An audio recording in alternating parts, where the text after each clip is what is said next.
नमस्कार साथियों, स्वागत है आप सभी का इंडो जीएस क्लासेस में। आज हम भारतीय संविधान के अंतर्गत एक सबसे महत्वपूर्ण टॉपिक आता है राज्य के नीति निदेशक तत्व, जिसे हम कहते हैं directive principles of state policy, या फिर शॉर्ट में कहें तो डीपीएसपी इसको कहा जाता है। आज हम इन्हीं के बारे में जानेंगे कि डीपीएसपी क्या है, इसके क्या प्रावधान है, संविधान में इसकी क्या जगह है। इन सभी के बारे में हम आज इस क्लास में डिटेल से चर्चा करेंगे। तो हमारे भारतीय संविधान के भाग 4 में डीपीएसपी को जगह दी गई है। जैसे आपने देखा होगा कि हमारा जो भारतीय संविधान है उसमें मूल अधिकार किस में आते हैं, भाग 3 में आते हैं। फंडामेंटल राइट्स भाग 3 में आते हैं। वैसे ही डीपीएसपी जो है आपके भाग 4 में आते हैं। ठीक है, भाग 4 में अनुच्छेद 36 से लेकर 51 तक डीपीएसपी का वर्णन किया गया है। अब सवाल आता है कि ये जो डीपीएसपी हैं ये कहाँ से प्रेरित हैं। जैसे हमारे संविधान को लिखने से पहले कई संविधानों का अध्ययन किया गया, उसके बाद हमारे संविधान में बहुत सारे देशों के संविधान से कई सारे प्रावधान लिए गए। वैसे ही डीपीएसपी भी क्या कहीं दूसरे देश के संविधान से ये प्रेरित हैं? तो देखिए, आयरलैंड का नाम आता है। तो आयरलैंड के संविधान में एक अनुच्छेद है, अनुच्छेद 45, जिसमें डीपीएसपी का वर्णन है। ठीक है, तो यहीं से हमने अपने संविधान में भी डीपीएसपी का वर्णन किया गया है। लेकिन इससे पहले 1935 में भारत में एक अधिनियम आता है, भारत शासन अधिनियम।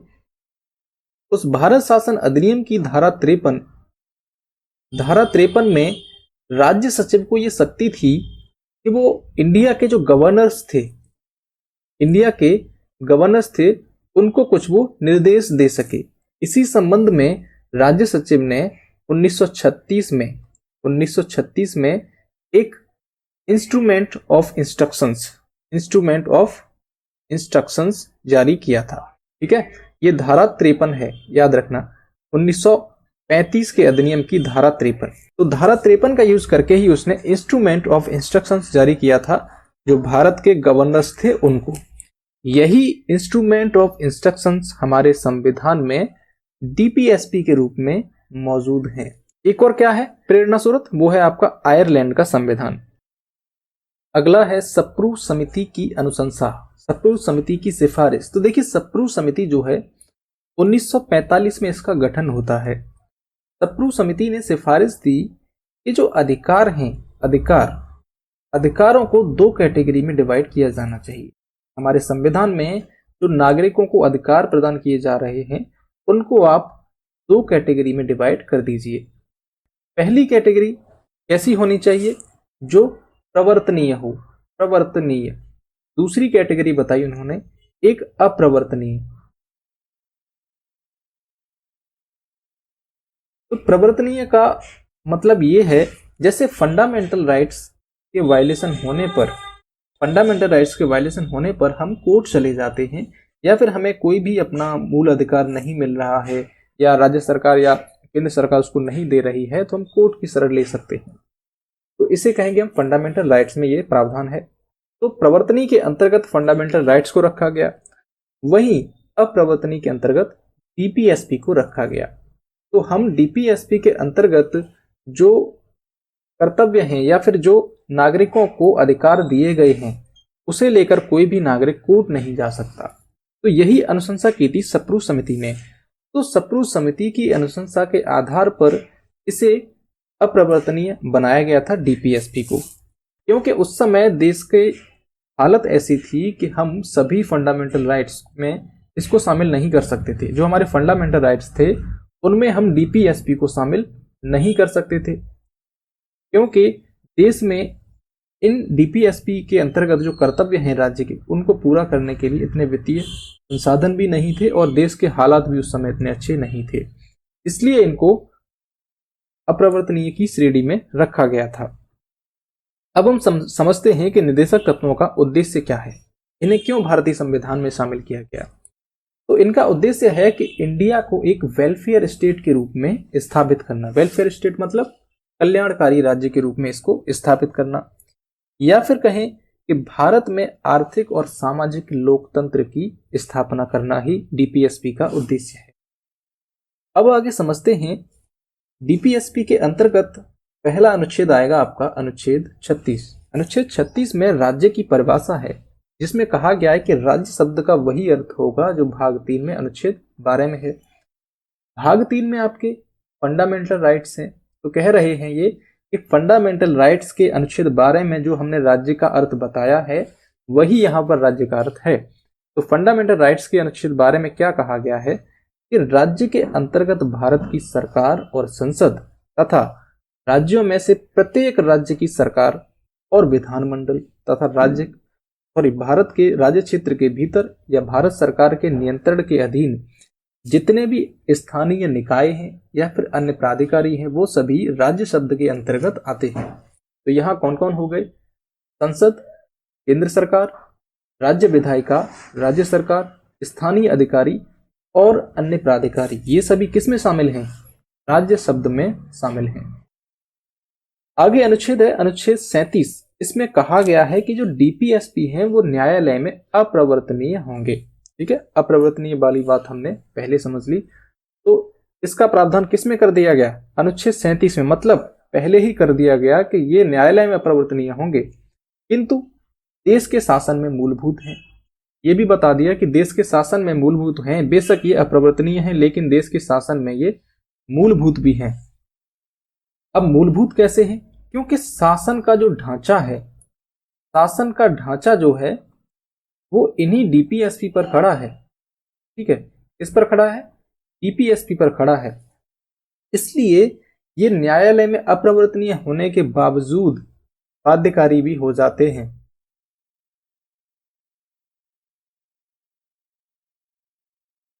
कैसे बाध्यकारी हो जाते हैं?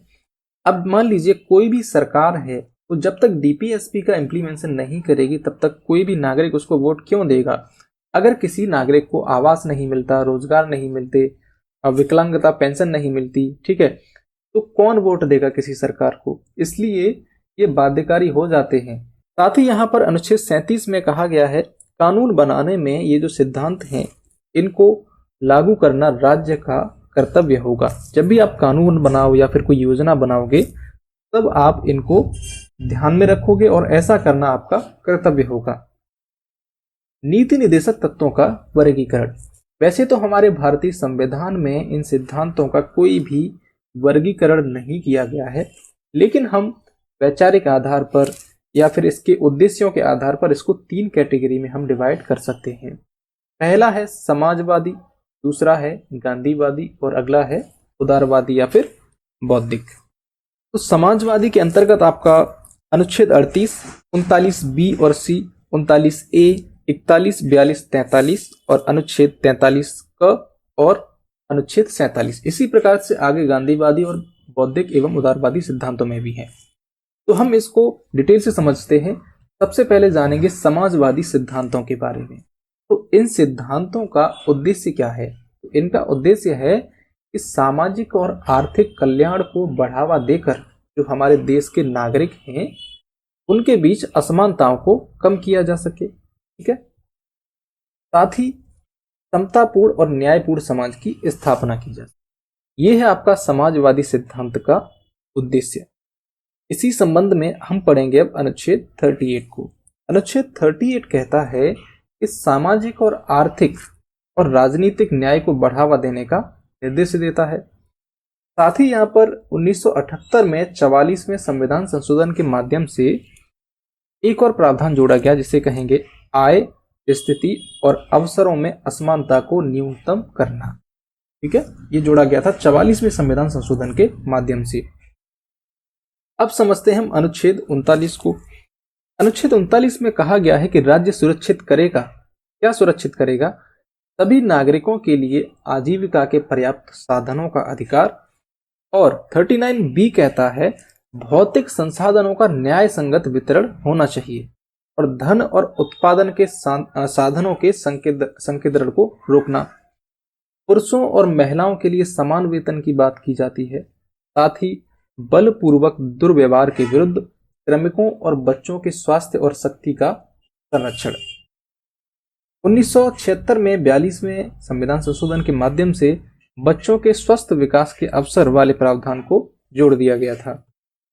अब अनुच्छेद 39A में जो प्रावधान है, समान न्याय को बढ़ावा देना और गरीबों को मुफ्त कानूनी सहायता प्रदान करने की बात की गई है। इसके बाद यहाँ पर राष्ट्रीय विधिक सेवा प्राधिकरण, नेशनल लीगल सर्विस अथॉरिटी, जिसे आप कहोगे नालसा, नालसा, इसकी स्थापना की गई थी। इसमें भारत में मुफ्त कानूनी सहायता प्रदान करने का प्रावधान है। ये जो आर्टिकल 39A है, इसको 42वें संविधान संशोधन अधिनियम 1976 के द्वारा जोड़ा गया था। इसके बारे में एक बात कही जाती है कि ये अनुच्छेद 21 से अंतर संबंधित है। तो अनुच्छेद 21 से अंतर संबंधित ये कैसे है? तो देखिए, अनुच्छेद 21 में बात की गई है जीवन के अधिकार की। इसकी जीवन के अधिकार की बात की गई है। वहीं अनुच्छेद 39 क्या कहता है? मुफ्त में कानूनी सहायता प्रदान की जा सके लोगों को। अब मान लीजिए कोई एक ऐसा व्यक्ति गिरफ्तार हो जाता है जिसने कोई क्राइम नहीं किया है, उसे किसी क्राइम के जुर्म में जेल में डाल दिया जाता है। उसके पास ना तो पैसे हैं, ना कोई पैरवी करने के लिए कोई व्यक्ति है। अब उसे कानूनी सहायता की जरूरत है, लेकिन कोई ऐसी तरकीब नहीं है जिससे कि उसको कानूनी सहायता मिले, और उसे कई सालों तक जेल में डाला जाता है। अब यहाँ पर हुआ क्या? आर्टिकल 21 के अंतर्गत उसको जो जीवन का अधिकार प्रदान किया गया है, उसका वायलेशन हो गया है ना। अगर उसके पास मुफ्त कानूनी सहायता होती तो वो अपने लिए लड़ सकता था और खुद को निर्दोष साबित कर सकता था। तो यहाँ पर हुआ क्या कि अनुच्छेद 21 का उल्लंघन हो गया। इसलिए कहा जाता है कि मुफ्त कानूनी सहायता या आर्टिकल 39A अनुच्छेद 21 से अंतर संबंधित है। अनुच्छेद 39B और C को समझते हैं। अनुच्छेद 39B और C, इसमें समाजवाद का मर्म आपको देखने को मिल जाएगा, जिसे हम कहते हैं सोशलिज्म। अनुच्छेद 39 में सामूहिक हित के लिए समुदाय के भौतिक संसाधनों का समान वितरण, इसकी बात की गई है। अब यहाँ हित किसका? समूह का। यहाँ पर व्यक्ति के हित की बात नहीं की गई। हित किसका? समूह का। तो सामूहिक हित के लिए समुदाय के भौतिक संसाधनों का, और संसाधनों पर स्वामित्व किसका माना गया? समुदाय का। तो ये एक समाजवादी तत्व है आर्टिकल 39B। सी क्या कहता है कि आर्थिक व्यवस्था इस प्रकार से चले जिसमें धन और उत्पादन के साधन में भी सबसे इंपोर्टेंट है भूमि। तो इसका सर्वसाधारण के लिए अहितकारी संकेंद्रण ना हो। मतलब ये कह रहे हैं कि देश में ऐसा ना हो कि एक व्यक्ति के पास में एक टुकड़ा जमीन भी नहीं है, जबकि एक के पास में हजारों बीघा जमीन है ना। तो इस तरीके का ये चीज नहीं होनी चाहिए। इसलिए सरकार को ये प्रयास करने चाहिए कि ऐसा नहीं हो। अनुच्छेद 41 कहता है कि काम, शिक्षा और बेरोजगारी तथा बेकारी, बुढ़ापा, बीमारी और विकलांगता के मामले में लोक सहायता प्रदान की जानी चाहिए। लोक सहायता की बात करता है। आगे है काम की न्याय संगत और मानवीय स्थिति सुनिश्चित करने तथा प्रसूति सहायता के लिए प्रावधान करना। अगला है श्रमिकों के लिए जीविका मजदूरी, उचित पारिश्रमिक, सभ्य कार्य स्थितियों को सुनिश्चित करना। आगे 43A कहता है, जिसे 42वें संविधान संशोधन अधिनियम 1976 के तहत जोड़ा गया था, कि उद्योगों के प्रबंधन में श्रमिकों की भागीदारी सुनिश्चित करने के लिए राज्य कदम उठाएगा। अनुच्छेद 47 में पोषण के स्तर, लोगों के जीवन स्तर को बढ़ाने और सार्वजनिक स्वास्थ्य में सुधार करना राज्य का कर्तव्य होगा। अब हम समझते हैं गांधीवादी सिद्धांतों को। गांधीवादी सिद्धांतों में पहला अनुच्छेद है अनुच्छेद 40। इसमें कहा गया है कि ग्राम पंचायतों के गठन पर राज्य जोर देगा और स्थानीय सुशासन की संस्थाओं के रूप में उनका सशक्तिकरण करने का प्रयास करेगा। तो ग्राम पंचायतों के गठन की बात की गई है अनुच्छेद 40 में। अनुच्छेद 43 कहता है कि ग्रामीण स्तर पर आर्थिक विकास और आत्मनिर्भरता सुनिश्चित करने के लिए कुटीर उद्योगों को बढ़ावा दिया जाना चाहिए। तो कुटीर उद्योगों को बढ़ावा देने की बात अनुच्छेद 43 में की गई है। और ये बात गांधी जी भी कहते थे कि गांव के स्तर पर पंचायतों का गठन हो। जो गांव के स्तर पर जो विवाद होते हैं वो गांव में ही सिमट जाने चाहिए, और गांव ऐसे होने चाहिए जो अपने आप में आत्मनिर्भर हों। और यही बात हमारे DPSP में भी शामिल की गई है। अनुच्छेद 43 भी कहता है कि सहकारी समितियों के स्वैच्छिक गठन, स्वायत्त कार्य प्रणाली, लोकतांत्रिक नियंत्रण वगैरह वगैरह इसकी बात करता है। मतलब सहकारी समितियों का गठन किया जाना चाहिए। अनुच्छेद 43B कहता है 2011 में इसको जोड़ा गया था 97वें संविधान संशोधन अधिनियम के माध्यम से। अनुच्छेद 46 में कहा गया है कि अनुसूचित जातियों, अनुसूचित जनजातियों और समाज के जो अन्य कमजोर वर्ग हैं उनके शैक्षणिक और आर्थिक हितों का संरक्षण होना चाहिए और उनका संवर्धन होने पर जोर दिया जाना चाहिए तथा सामाजिक अन्याय और जितने भी प्रकार के शोषण के तरीके हैं उससे उनकी रक्षा कौन करेगा? राज्य करेगा। अनुच्छेद 46 ये कह रहा है। अनुच्छेद 47 कहता है कि स्वास्थ्य के लिए जो हानिकारक पदार्थ हैं, नशीले शराब वगैरह हैं, ड्रग्स हैं, इन सभी के सेवन पर प्रतिबंध लगाने का प्रयास करेगा। साथ ही राज्य जो गाय, बछड़े और अन्य जो दुधारू पशु हैं उनके वध पर रोक लगाएगा और उनकी नस्लों में सुधार करने का प्रयास करेगा।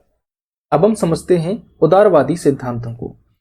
उदारवादी सिद्धांतों के अंतर्गत अनुच्छेद 44 को समझें तो इसमें समान नागरिक संहिता की बात की गई है।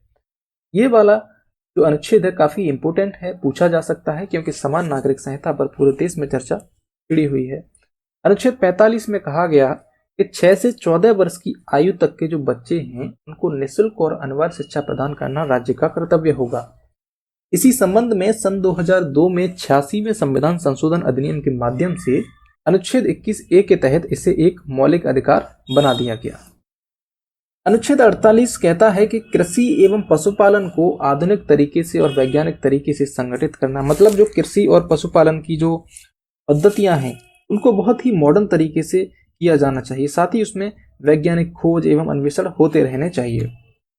अनुच्छेद 48 ये कहता है कि पर्यावरण का संरक्षण एवं सुधार किया जाना चाहिए। साथ ही वन एवं वन्य जीवों की सुरक्षा करना भी राज्य का दायित्व होगा और इसे जोड़ा गया था 1976 में 42वें संशोधन के माध्यम से अनुच्छेद 48A को। तो 48 पर्यावरण की बात करता है और 48 में कृषि एवं पशुपालन को आधुनिक और वैज्ञानिक तरीके से संगठित करने की बात की गई है। अनुच्छेद 39 कहता है कि राष्ट्रीय महत्व के जो स्मारक हैं, राष्ट्रीय महत्व के जो स्मारक हैं या फिर कोई स्थान है उसको संरक्षण प्रदान करना राज्य का कर्तव्य नहीं, बाध्यता होगी। इसे बाध्य बनाया गया है। अनुच्छेद 50 कहता है कि राज्य की सार्वजनिक सेवाओं में न्यायपालिका और कार्यपालिका से अलग करने के लिए राज्य कदम उठाएगा। अनुच्छेद 51 क्या कहता है कि अंतर्राष्ट्रीय शांति और सुरक्षा की बात करता है। इसमें कहा है इसमें अनुच्छेद के अंतर्गत प्रावधान है कि राष्ट्रों के बीच न्याय संगत और सम्मानजनक संबंध होने चाहिए। अंतर्राष्ट्रीय कानून और जो संधियां होती हैं उनके प्रति सम्मान को बढ़ावा दिया जाना चाहिए। साथ ही जो विवाद होते हैं उन्हें मध्यस्थता के माध्यम से निपटारा किया जाना चाहिए। अब डीपीएसपी के बारे में हमने समझ लिया, डीपीएसपी के प्रावधान समझ लिए। अब डीपीएसपी के बाहर भी कुछ ऐसे निर्देश हैं जो कि डीपीएसपी जैसे ही। अनुच्छेद 335 इसमें कहा गया है कि सेवाओं के लिए अनुसूचित जातियों और जनजातियों के दावे।